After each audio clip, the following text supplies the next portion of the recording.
মামুনকে দিয়ে আপনি বর্তমানে একটা ব্যবসা শুরু করছেন, লাইলার থেকে অনেকগুলা টাকা হাতিয়ে নিয়েছেন, এখন মোহনার কাছ থেকে টাকা হাতিয়ে নিয়েছেন। আসলে কি আপনি আপনার সন্তান দিয়ে কি ব্যবসা করাচ্ছেন? এগুলা যেগুলা বলে এগুলা ভুল। কেন ব্যবসা করবো? মামনের কি একটা ব্যাকগ্রাউন্ড নাই? মামনের কি কোনো গোষ্ঠী জ্ঞাতি নাই? মামনের কি কোনো নাম ডাক নাই? লাইলারে দিয়া উঠতে হইব, মহানারে দিয়া উঠতে হইব কেন? লাইলায় মামনের দিয়া উঠছে, মামনে লাইলারে দিয়া ওড়ে নেই, ওড়ে নেই। মামন নিজেই তো লাখ লাখ টাকা কামায়, তাই কেন আগর থেকে টাকা নিব? কেন এ করবো? ওরা মামনের পিছে যদি 10 টাকা খরচ করে থাকে, অগর লাভের লিগা করছে। অগর লাভে লাভে লোয়ার বোঝা বয়, অলাভে তুলার বোঝো বয় না, তুলার বোঝো বয় না। এই কারণে করছে মামনের পিছে 10 টাকা খরচ করছে। ওই হারামির পয়সা মামনে আমাকে জীবনে খাওয়ায় নেই। মামুন হারামির পয়সা। মামুনের টার্গেট করে তার চেয়ে বয়সে বড় নারীদেরকে টার্গেট করে তাদের কাছ থেকে টাকা হাতিয়ে নেয়, এই ধরনের অভিযোগও তারা কিন্তু করছে। এই বিষয়টা ওটা তো মনে করেন লাইলার লগে যখন ছিল তখন তো কোনো ভালোবাসাও ছিল না, কিছুই ছিল না। হয়তো জোর জবজ করে রাখছে, হয়তো জোর জবজ করে রাখছে, আর জোর জবজ করে সব কিছু করাইছে। কিন্তু মোহনারে যথেষ্ট ভালোবাসছে, কিন্তু মোহনারে ভালোবাসছে। মোহনাতে যে এতগুলা টাকা নিছে মামন, এগুলো তো আর আমরা জানি না, আর আমিও জানি না। যে জানতাম মোহনাতে এত টাকা নিতে আছে, হয়তো আমি আবার বলতাম। মোহনা তো কখনো আমার কাছে বলে নাই যে আমার থেকে এত টাকা নিছে।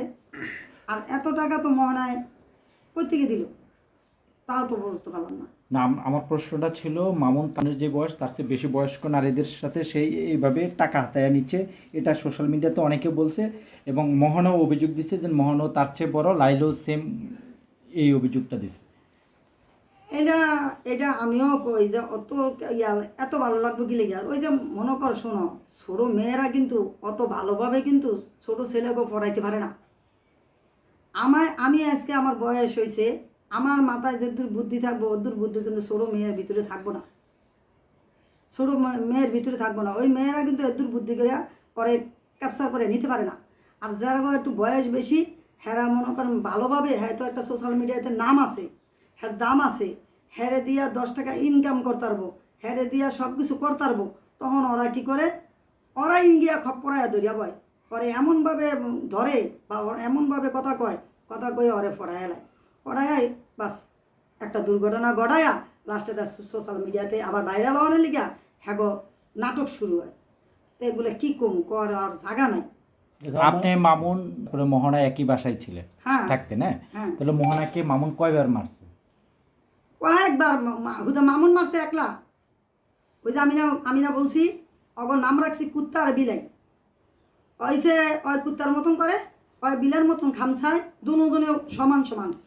এক হাতে কোনো দিন তালি বাজে না, হাত এই দুইটা এ একটা হাত কোনো দিন বাজবো না। এই হাতটা যখন উড়ামো, যখন এমনি বাজামো তখন বাজবো, এর আগে বাজবো না। দুজনই সমান সমান, কেউ আমার ফিরেন না, কেউ আমার কাহেন না। মোহনায় আমার কাছে যেমন, মামুনও আমার কাছে তেমন, দুজনই একরকম।